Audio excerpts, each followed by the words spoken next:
على ذكر أردوغان وأتاتورك، خلوني نشوف هذه الصورة.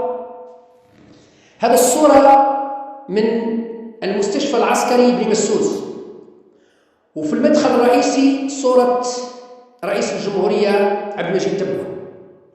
هذه الصورة بصراحة أنا بنقول كنت نظنها فوتوشوب، لما شفتها كنت نظنها فوتوشوب، وبعد تأكدت من 1000 من مصدر، تأكدت أنها صورة حقيقية، لأن هذه الصورة لقيتها أنا في اليوتيوب صدفة، روبورتاج ديال الصورة هذه تخلع تبون في مستشفى عسكري تدخل. سألت قالوا لي إيه كاين. شكون دارها؟ قالوا لي داروها جماعة الأتراك أطلس.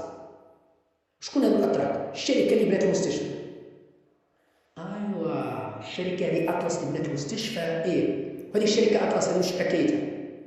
قال لك الشركة هذه التركية اللي راهي شادة كل المشاريع أو أهم المشاريع في الجزائر، هي اللي شادة وكالة عدن، شادة اللي باطل وهذوك اللي تضرب الريح الطاقة تطيح تتكسر، هذا اللي شادة أطلس،